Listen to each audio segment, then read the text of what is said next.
저희 아이들은 저희 3남매가 있거든요. 저희 4학년 딸이 있고 그다음에 2학년 남자아이, 그다음에 6살짜리 남자아이, 이렇게 3남매가 있는데 저희 아이들이 캠핑 가는 걸 되게 좋아합니다. 캠핑. 그래서 캠핑을 가끔 이렇게 가면 씻는 것도 불편해요. 그리고 자는 거는 더 불편하고, 그리고 텐트 안에서 이렇게 활동하려면 계속 고개 숙여서 들어가야 되고, 뭔가 되게 불편함에도 불구하고 아이들이 캠핑 가는 걸 좋아합니다. 특히나 막내가 되게 좋아해서 요즘에도 가자고 하는데 제가 바빠가지고 다음에 계속 미루고 있습니다.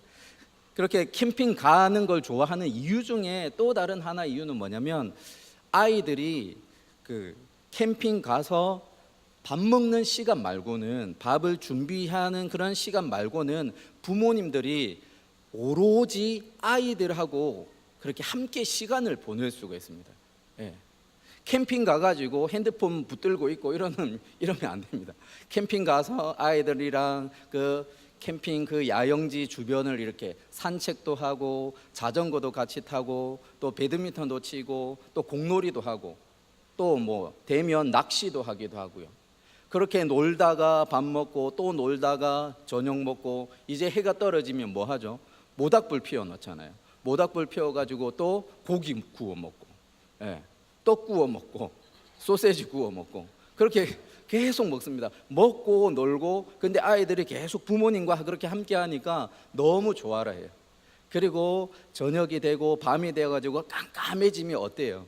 하늘을 이렇게 쳐다보면 우리가 평상시에는 잘 보지 못했던 그 수많은 별들이 그 깜깜한 하늘을 가득 채우고 있습니다. 예. 가득 채워가지고 한 번씩은 별똥별이 떨어지는 것도 있고요. 여러 가지 우리가 과학책에서 그렇게 보았던 뭐 여러 가지 별자리도 그렇게 찾아보게 되어지고, 그렇게 하면서 수많은 별을 그렇게 보아집니다. 근데 별을 우리가 생활하는 우리 주변에도 여전히 별은 있는데, 우리가 사는 도시가 너무 밝다 보니까 별이 잘 안 보여요. 그래서 교외로 나가면, 이렇게 도시 외곽으로 나가서 깜깜한 지역으로 가면은 우리가 생각지도 못했던 그 수많은 별들이 그렇게 찬란하게 반짝반짝거리면서 너무나 멋있게 그렇게 있습니다. 근데 우리가 읽은 이 룻기라는 책이 마치 깜깜한 하늘에 한 줄기 빛과 같이 반짝반짝거리는 그런 내용이 바로 룻기입니다. 룻기. 예. 룻기 배경을 보면은 우리가 1절에 보면 어떤 시대냐면 사사가 다스리던 시대예요. 사사가 다스리던 시대. 그리고 룻기 앞에가 바로 사사기잖아요. 그래서 사사기의 내용들을 보면 학자들이 뭐라고 얘기하냐면 영적인 암흑기라고 이야기를 합니다. 사사들의 시대를 보면은 하나님께서 이스라엘 땅 그 적과 꿀이 흐르는 그 땅으로 인도해 주셨는데, 거기서 이제는 하나님과 함께 기뻐하고 즐거워하며 그 평화와 평안과 풍요로움을 누려야 했는데, 어떻게 되냐면 이제 고민할 것도 없고 너무나 풍요롭다 보니까 하나님을 버리기 시작합니다. 하나님을 떠나고요. 그래서 가나안 땅에 그런 우상들을 섬깁니다. 그러니까 하나님께서 어떻게 하세요? 어쩔 수 없이 외부의 적들을 일으켜서 이스라엘을 고통스럽게 만듭니다. 그들을 심판합니다. 그리고 그때에서야 이스라엘들이 깨닫고 어떻게 하죠? 하나님께 간구하고, 하나님 살려주십시오, 하나님 용서해 주십시오, 하나님 우리가 잘못했습니다. 그럴 때 하나님께서 또 사사를 세워가지고 이스라엘을 구원해 주고, 평화의 시대가 도래하고, 또 평화의 시대가 오면 어떻게 돼요? 또 죄를 짓고. 그게 계속해서 반복되어지는 사이클이 되어지는 게 사사기의 기록입니다. 그래서 사사기를 뭐라고 하냐면 평안이 없는 시대라고 그렇게 이야기를 합니다. 그래서 히브리어로는 뭐라고 하냐면 엔샬롬의 시대다, 그렇게 이야기를 합니다. 엔이 히브리어는 없다라는 말이고, 샬롬이 평안, 평화, 그런 말이잖아요. 그래서 평화가 없고 평안이 없는 시대가 언제냐? 이 사사 시대인 거예요. 그런데 이렇게 어둡고 캄캄한 영적인 암흑기에 이 룻기, 이 사건이 일어난 거예요. 한 줄기 빛과 같이 모든 이스라엘 백성들이 하나님을 저버리고 하나님을 떠나서 우상을 섬기던 그 시대에 하나님을 찾는 자, 하나님을 구하는 자, 하나님을 향한 그 믿음으로 그 삶을 살아가는 한 여인을 통하여, 한 가정을 통하여서 하나님께서 하나님의 역사를 계속해서 일을 하고 있음을 보여주고 있습니다. 우리 1절에서 아까 보여주었던 것처럼 사사가 치리하던 그때에 뭐가 들죠? 흉년이 들어요. 흉년이 창세기에서 보면 중요한 사건들이 일어나는 배경이 흉년이에요. 그래서 창세기 12장에 아브라함이 애굽으로, 이집트로 내려갈 때 흉년 들어서 그쪽으로 갔고요. 그 다음에 그 아들 이삭이 그랄로 갈 때도 창세기 26장에서 보면은 흉년 때문에 가요. 그리고 요셉의 사건이 일어나는 게 41장부터 45장 그 내용들 보면 다 흉년 때문에 그 일들이 일어나요. 그래서 흉년이라고 하는 거에 성경에서는 중요한 의미를 가지고 있습니다. 그런데 출애굽 이후에 이 흉년은 또 다른 역할을 해요. 신명기 28장 47절 48절을 보면 어떻게 하냐면, 네가 모든 것이 풍족하여도 기쁨과 즐거운 마음으로 내 하나님 여호와를 섬기지 아니함으로 말미암아 네가 줄이고 목마르고 헐벗고 모든 것이 부족한 중에 여호와께서 보내서 너를 치게 하실 적군을 섬기게 될 것이니 그가 철멍에를 내 목에 메어 마침내 너를 멸할 것이라. 하나님께서 이스라엘 백성들을 출애굽시켜서 가나안 땅으로 들여놓았을 때, 그때 그 풍요로운 시절에 하나님과 같이 깊이 교제하면서 하나님의 나라를 누리는 것이 아니라 그들이 하나님을 저버리고 하나님 앞에서 돌아서서 우상을 섬길 때 하나님께서 뭐라고 하실 것이냐? 그들을 굶주리게 할 것이고 목마르게 할 것이다, 그렇게 이야기합니다. 여기서 줄인다고 관로가 되어져 있는 라합이라고 하는 저 히브리어 단어가 뭐냐면 흉년이라는 그 말하고 똑같은 말이에요. 그리고 이 말씀이 또 32장에, 신명기 32장에도 비슷하게 그 이야기를 하고 있습니다.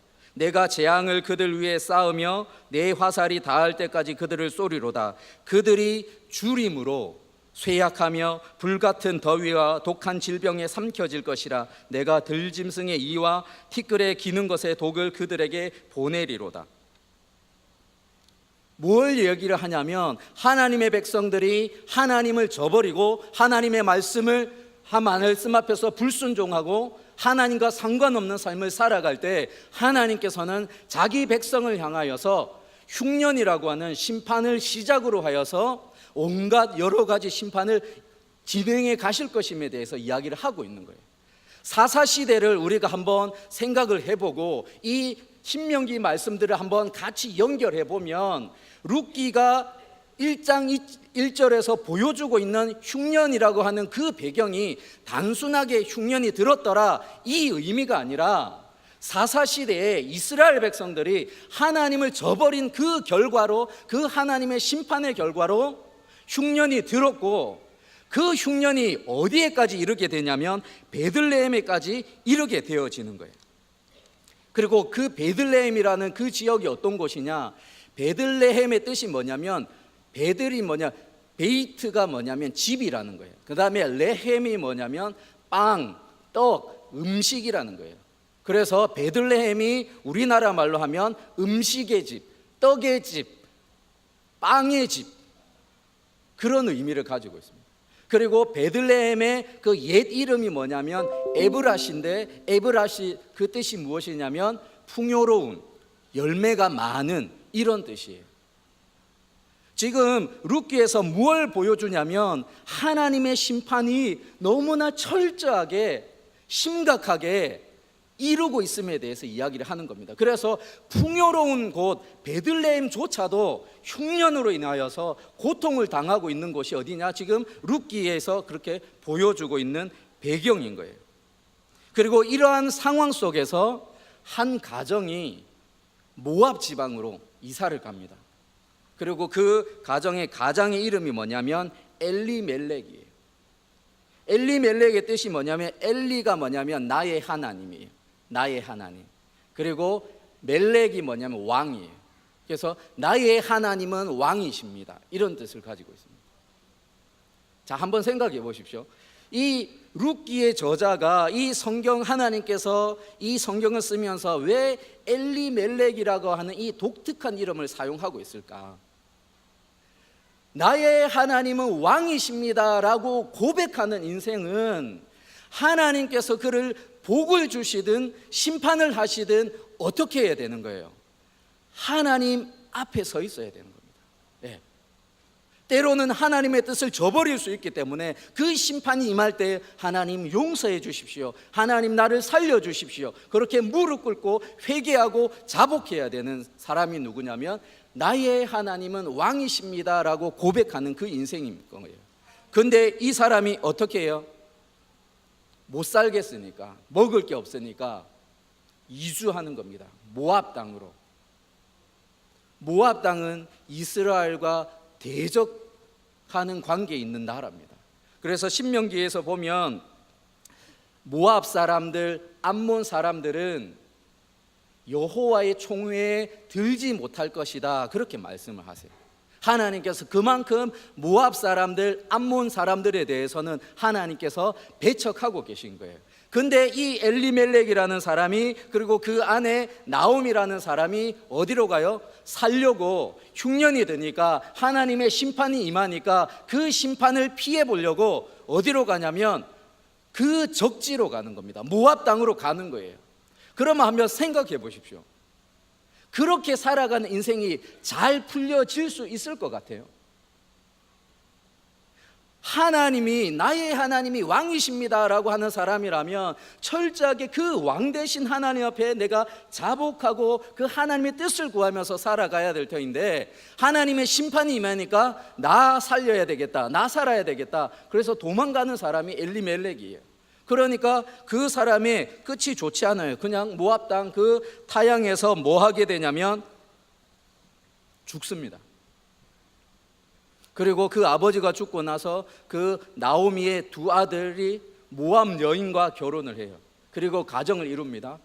근데 웬걸 그 아들들마저 다 어떻게 되죠? 죽습니다. 타향에서, 그 모압 땅에서 죽어버립니다. 그리고 남겨진 것은 누구죠? 나오미, 그리고 모압 며느리 오르바와 룻밖에 없습니다. 남편들을 다 먼저 보낸 과부가, 우리나라도 지금은 그래도 덜 하지만 옛날에 어때요? 과부가 혼자 생계를 유지하는 건 너무나 어려워요. 이스라엘도 마찬가지입니다. 이스라엘도 과부가, 남편 없는, 아들 없는 과부가 그렇게 생계를 유지하는 것은 너무나 어려워요. 저도 아버지께서 고등학교 1학년 때 돌아가셨거든요. 그래서 저희 어머니랑 저랑 부산에 살다가 아버지가 건강이 안 좋아서 창녕으로 갔다가 거기서 제가 고등학교 1학년 때 아버님이 일찍 돌아가셨습니다. 그리고 어머니가 저를 키워야 되는데 할 수 있는 게 없어요. 다행스럽게 그 창녕이라는 곳에는 우포늪이 있습니다. 우포늪. 그래서 거기서 여름에는 뭘 잡았냐면 민물 고동을 잡고, 그리고 겨울에는 민물 새우를 잡아가지고 팔았어요. 그래서 민물 새우는 이렇게 살아있는 걸 팔면 그걸 잘 이렇게 보관해서 일본으로 팔아서 이렇게 미끼, 바다 낚시 미끼로 이렇게 판다고 하더라고요. 근데 민물 고동은 잡은 거 그대로 팔 수가 없고 항상 삶아가지고 까야 돼요. 그래서 보통 저녁에 잡아오는 양이 얼마 정도 되냐, 마대자루로 한 2자루 정도 되거든요. 그러면 이 커다란 우리 그 다라이라고 하는 거 있잖아요, 갈색, 거기 가득 쌓여요. 가득. 그러면 그거를 2시간 동안 저랑 어머니랑 까야 됩니다. 고등학교. 예. 그게 이제 저희 아버님 아플 때부터 했었으니까 중학교 때부터 까가지고 거의 달인 수준입니다. 달인 수준. 예. 예. 그래가지고 이 바다 고동 같은 거는 이 창자까지 다, 내장까지 다 먹는데 민물 고동은 그 내장은 못 먹거든요. 그래서 이렇게 바늘로 쑤셔가지고 딱 빼면서 이 껍질로 이렇게 딱 자르고 이렇게 탁 튕겨내야 됩니다. 그래서 알만 이렇게 모아가지고 소복하게 이렇게. 예. 근데 그게 힘들어요. 2시간 매일 해보세요. 매일. 그래갖고 철이 없어가지고 저희 어머니한테 입 퉁 튀어나와가지고 맨날 고동 깐다고 저 때문에 고생하는 줄 모르고 고동 깐다고 그렇게 출출거렸거든요. 예. 그러면서 저희 어머니 나중에 늘 미안하다고 하는 게 그게 미안했다고 그렇게 하시는데, 저는 제가 더 미안하죠. 왜 출출거려가지고 저 살리려고 그랬는데. 예. 과부가 그렇게 힘들어요, 살아가는 게. 이스라엘은 더더욱이나 그렇습니다. 그런데 감사한 거는 룻기 1장 6절 보니까 고향에서 좋은 소식이 들려요. 베들레헴에서 좋은 소식이 들려요. 하나님께서 그 심판을 거두시고 자기 백성을 돌아보셔서 먹을 것을 주셨다, 그 소식이 들리는 거예요. 그러면 이제 뭐 해야 되겠어요? 나오미가 돌아가는 일밖에 없어요. 예. 나오미는 베들레헴으로 가는 거는 자기 고향으로 가는 거잖아요. 그런데 모압 며느리 오르바랑 룻은 어때요? 고향이 아니라 고향에서 타국으로 가는 거예요. 그것도 모압 사람이라면 대적하는 그 나라로 가야 되는 거예요. 그러니까 이 오르바가 나오미가 어떻게, 이 모압 며느리가 생각이 나서 너희들 여기서 다시 새 살림 차려라, 새로운 남편 만나서 그렇게 가정 이루면서 살아라, 그렇게 이야기를 하는 거예요. 그럴 때 오르바는 눈물을 머금고 돌아서고, 룻은 어떻게 하죠? 나는 절대 안 갑니다. 엄마랑 같이 갈 겁니다. 어머니랑 같이 갈 겁니다. 어머니 가는 곳에 나도 가고, 어머니의 백성이 내 백성이고, 어머니가 섬기는 하나님 내가 섬기겠습니다. 그리고 어머니 죽는 곳에 나도 죽겠습니다. 예, 이 말 하는데 어떻게 떼어버릴 수 있겠어요? 그래서 데리고 갑니다. 이제 데리고 가는데 동네 사람들이 나오미가 온다고 뭔가 좋은 일이 있어서 오겠지 싶어갖고 온 동네 사람들이 다 환호하면서 있는데, 이 룻기 1장 20절 21절 말씀 우리 한번 같이 읽어볼까요? 한번 같이 읽겠습니다. 시작.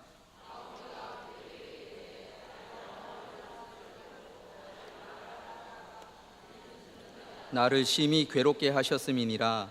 내가 풍족하게 나갔더니 여호와께서 내게 비어 돌아오게 하셨느니라. 여호와께서 나를 징벌하셨고 전능자가 나를 괴롭게 하셨거늘 너희가 어찌 나를 나옴이라 부르느냐 하니라. 나옴이라는 뜻이 뭐냐면 나의 기쁨, 나의 즐거움, 이런 뜻을 가지고 있어요. 그래서 이 말을 하는 거예요. 그래서 나를 나옴이라 부르지 마라. 왜 그래요? 베들레헴에서 떠날 때는 남편도 있었고 두 아들도 있었어요. 근데 지금 돌아올 때는 아무도 없어요. 혹 하나만 달고 가는 거예요. 그것도 모압 며느리, 남자도 아니고 여자, 그것도 이방 여인, 모압 여인, 이렇게 혹 하나만 달고 가는데 뭐가 기쁘겠어요? 그러니까 나를 나옴이라 부르지 말고 마라라 불러라. 마라라는 뜻이 뭐냐면 괴로움, 비통함, 쓰라림, 이런 뜻을 가지고 있습니다. 지금 나오미의 심정이 그런 거예요. 자기가 살려고 자기 남편하고 베들레헴에서 떠날 때는 남편이 있고 아들도 있었는데 지금 돌아올 때는 뭐냐면 아무것도 없는 거예요. 아무것도 없는 나오미의 입장에서 기뻐할 수가 있겠습니까? 즐거워할 수가 있겠습니까? 오히려 동네 사람들이 환호하고 이렇게 반겨줄 때 더 속이 쓰라리고 아프고 괴로울 뿐이죠. 그러니까 나를 말하라 하라. 그러면서 하나님께서, 전능자께서 나를 비어 돌아오게 하셨다, 빈손으로 돌아오게 하셨다, 그렇게 고백을 하고 있습니다. 풍족하게 나갔었는데 남부럽지 않은 그러한 가정이었는데 지금 고향으로 돌아올 때는 아무것도 없는 비어있는 빈손으로 모압 며느리 한 명 데리고 딸랑 돌아오는 겁니다. 그리고 그것이 나오미의 그런 현 모습이었어요. 근데 우리 22절 한번 말씀 읽어보실까요? 22절 시작. 나오미가 모압 지방에서 그의 며느리 모압 여인 룻과 함께 돌아왔는데 그들이 보리 추수 시작할 때에 베들레헴에 이르렀더라. 지금 뭘 이야기를 하고 있죠? 1장 1절에서는 흉년이 들었어요. 그런데 지금 돌아올 때는 뭘 하고 있는 거예요? 추수하고 있는 거예요. 지금 성경이 무엇을 이야기를 하고 있냐면 비어져 있는 그 인생인데 하나님께서 채워 가시는 그 일을 준비하고 있음에 대해서 이야기를 하고 있는 겁니다. 그리고 우리 룻기 2장, 3장, 4장 이렇게 쭉 이어보면 그 배경이 되는 게 뭐냐면 추수, 보리를 추수하는 그 현장에서 룻의 그 사건이 일어나요. 보아스를 만나고 보아스와 결혼하게 되는 사건이 뭐냐면 이 보리 추수하는 그 시점에서 일어나요. 그래서 하나님께서는 무엇을 보여주느냐, 20절, 21절에서 하나님께서 내 인생의 모든 것을 다 비워서 다 없애버리셨는데 22절에서 성경은 무엇을 보여주느냐, 너는 비워진 것처럼 보여질지 모르지만 하나님께서는 다시금 뭐 하고 있어요? 채워가는 일을 해가고 있음에 대해서 보여주고 있는 거예요. 그리고 그 하나님께서 채우시는 그 사건이 룻기 4장에 보여집니다. 4장 16절, 우리 17절 말씀 한번 또 읽어보겠습니다. 나오미가 아기를 받아 품에 품고 그의 양육자가 되니 그의 이웃 여인들이 그에게 이름을 지어주되 나오미에게 아들이 태어났다 하여 그의 이름을 오벳이라 하였는데 그는 다윗의 아버지인 이새의 아버지였더라. 그 추수밭에서 일어난 룻과 보아스의 그 사건을 통하여 그들이 결혼을 하게 되어지고 아이가 태어났습니다. 근데 성경을 보세요. 뭐라고 해요? 사람들이 나오미에게 아들이 태어났다. 성경은 룻의 기록을 기록하고 있는 것 같은데 보면 나오미의 삶이 비워진 인생이 다시금 채워진 인생으로 바뀌어졌음에 대해서 성경이 분명하게 이야기를 하고 있습니다. 그리고 그 아들이 누구예요? 이새의 아버지예요. 그리고 다윗의 할아버지예요. 그리고 그 다윗의 족보를 따라서 누가 오시죠? 예수님이 오세요. 나오미는 자기가 룻 데리고 이 고향 돌아올 때는 하나님께서 내 인생 징벌하셔서 치셔가지고 다 없도록 만드셨다. 모든 거 비우도록 만드셨다. 그러면서 쓰라린 마음으로, 그 괴로운 마음으로 나와왔는데 하나님께서 무엇을 하셨냐면 채우는 일을 하시는 거예요. 근데 그 채우는 일이 나오미의 생각과는 도저히 상상할 수 없는 일을 채워가고 있는 거예요. 사사시대의 모든 이들이 영적으로 암흑한 그런 타락한 그 시대에 나오미의 그 가정을 통하여서, 그리고 룻의 모습을 통하여서 하나님께서 채워가는 그 일들을 만들어 가고 있습니다. 비움은 채움의 시작입니다. 아멘입니까? 그런데 비우는 거는 힘들어요. 다이어트 하시는 것도 힘드시잖아요. 네. 저도 요즘에 운동 좀 하고 있거든요. 하도 살이 많이 쪄서. 비우는 거 힘들어요. 고통스러워요. 흉년이 비우는 겁니다. 우리가 먹을 것이 있을 때는, 등 따시고 배부를 때는 어때요? 슬슬 딴 생각해요. 슬슬 딴짓해요. 그런데 배고프면 어떻죠? 굶주리면 어떻죠? 먹을 것이 없으면 어떻죠? 하나님 찾죠. 하나님 우리를 살려주십시오. 하나님 우리를 도와주십시오. 우리가 인생에 흉년이 들었을 때 철저하게 낮아지고 철저하게 우리의 모든 아집과 욕심과 정욕을 철저하게 다 비우는 시간입니다. 나오미가 그런 인생을 경험한 거예요. 그러면서 오직 하나님만 바라볼 수 있도록 그렇게 만드시는 거예요. 우리 담임 목사님 요즘에 광야에 푹 빠지셨어요. 그죠? 광야. 예. 근데 광야도 사실 모든 것을 다 비우는 자리입니다. 광야에, 사막에 가시는 분이 하이힐 신고 정장 이쁘게 하고 풀 메이크업 하고 그렇게 가시는 분 보셨어요? 저처럼 양복 입고 구두 신고 광야 가시는 분 보셨어요? 가장 간소하게, 간편하게, 심플하게 활동하기 좋은 복장으로 그렇게 가야 되는 게 광야예요. 치장을 한다는 것은 어떤 거예요? 나에게 꼭 필요한 게 아니라 불필요한 건데 그래도 나를 드러내기 위해서 꾸미는 게 치장이잖아요. 화장이고 그렇잖아요. 그런데 광야의 삶은 어때요? 철저하게 꼭 필요한 것만 우리가 가지도록 만듭니다. 그리고 철저하게 하나님만 바라보게 만드는 겁니다. 우리가 광야를 한자어로 우리는 어떻게 쓰냐면 비우다, 공허하다, 황폐하다 이런 뜻의 광자랑 그 다음에 들야자를 써가지고 광야, 황폐하고 공허한 그러한 넓은 지역을 광야라고 합니다. 근데 히브리어로는 이스라엘 사람들이 뭐라고 하냐면 미드바르라고 합니다. 미드바르가 뭐냐면 미라고 하는 말이 어떤 장소를 뜻해요. 그리고 드바르는 다바르라고 하는 말에서 나온 건데 뭐냐면 말씀이라는 곳입니다. 말씀. 그래서 말씀을 받는 곳, 말씀을 경험하는 곳.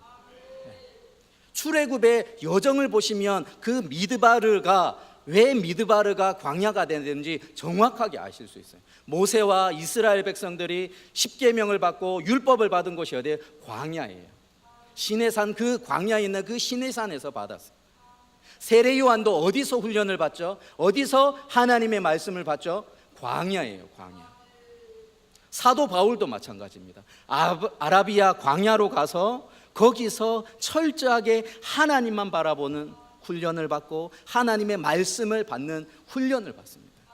그래서 광야가 중요한 거예요. 광야가 쉽겠어요? 어렵습니다. 고통스럽고 힘들어요. 그런데 그것을 경험하는 사람은 그 이전의 삶으로 나는 절대 돌아가지 않으리라 그렇게 확신하게 이야기를 합니다. 왜? 내가 모든 것을 다 비워보았더니, 내가 흉년을 경험하고 내가 광야의 길을 겪어보았더니 그 나의 모든 아집과 나의 모든 욕망과 욕심은 다 사라지고 하나님의 것이 가득 채워짐을 경험하는 거예요. 그래서 하나님께서 우리에게 흉년을 주시는구나, 우리를 비우게 하시는구나, 우리를 광야를 걷도록 하시는구나, 그렇게 깨닫게 되는 거예요. 제가 사랑의 교회에 온 지 이제 한 8개월 된 것 같습니다. 1월 말에 와서 이제 9월이니까요 한 8개월 조금 되어 가는 것 같은데 늘 감격 가운데 감사한 가운데 교회를 섬기고 있습니다. 우리 목사님 설교하실 때 이런 이야기 들으셨을 겁니다. 우리 목사님 분란이 일어나가지고 문제 많은 교회에 가서 정말 열심히 성도들 돌아보고 말씀 전하고 이렇게 잘 이렇게 돌보았더니 교회가 안정이 되어졌는데 웬걸 목사님 차버리 1톤 트럭에 짐 다 싣고 가족들하고 13평 아파트로 가셨다 그렇게 얘기하시잖아요. 그 상황이 한번 생각해 보십시오. 우리의 일이 아니기 때문에 그냥 그렇겠구나, 힘들었겠구나 하겠지만 그 당사자가 되었다면 나오미의 그 심정을 느꼈을 거예요. 내가 얼마나 애써 그 교회를 섬겼는데 나를 이렇게 쳐버리지, 나를 내어버리지. 그런데 그 과정이 우리 목사님께는 뭐가 되는 거예요? 비움의 과정이 되어지시고, 그리고 그 과정들을 통하여서 어떻게 해요? 새로운 비전을 품게 하고 새로운 꿈을 품게 하여서 지금 우리가 이렇게 있는 것 같아요. 그리고 앞으로도 또 우리 교회가 한국 교회를 섬길 것이고 또한 세계 열방을 또한 우리 교회가 섬길 것을 믿습니다. 그게 무엇 때문에? 그 쓰라린 비움의 과정, 그 고통의 과정으로 말미암아 새로운 하나님의 꿈을 품게 하시고 하나님의 비전을 품게 하셔서 하나님께서 지금 이루어가고 계시고 지금도 과정이에요. 계속해서 하나님께서는 우리 교회를 통하여서 우리 목사님과 우리 모든 성도들을 통하여서 하나님의 일을 이루어 가실 겁니다. 비울 때 하나님 채워주십니다. 고통스럽지만 비우셔야 됩니다.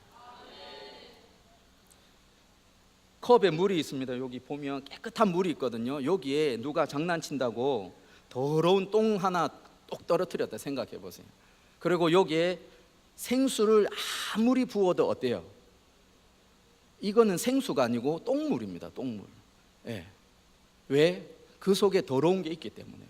깨끗하게 비워내지 못하면 우리 속에 내 욕망이, 내 육신의 생각이, 나의 정욕이 계속해서 내 속에 꿈틀거리고 있는데, 그 속에 아무리 하나님의 은혜가 임해도 그거는 자신의 욕망을 실현시키기 위한 하나님을 도구로 그렇게 사용할 뿐이에요.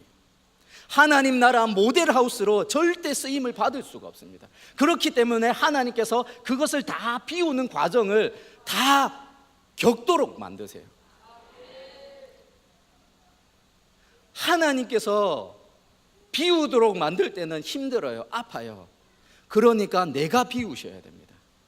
내가 깨닫고, 하나님, 내 속에 이런 은밀한 욕심이 있습니다, 정욕이 있습니다. 나의 하나님, 보여지지 않지만 내 속에 내가 알고 있는 그런 더러운 죄가 있습니다. 하나님 앞에 고백해야 되고, 그것을 비워내는, 다 제거해내는 그런 과정들이 필요합니다. 그리고 그것을 다 비워낼 때 그 속에 하나님의 은혜가 임하고, 하나님의 영이 충만하게 임하고, 하나님의 말씀이 임하고, 하나님의 능력이 임하여 그 사람을 통하여서 하나님 나라 진짜 살아있는 모델하우스로 살아가게끔 만들고, 그로 말미암아 하나님께서 영광을 받으시는 것입니다. 저와 여러분이 그렇게 내 모든 것을 비우고, 그리고 하나님의 것으로 충만하게 채워가는 그런 복된 인생 되기를 주의 이름으로 축원드립니다. 아멘.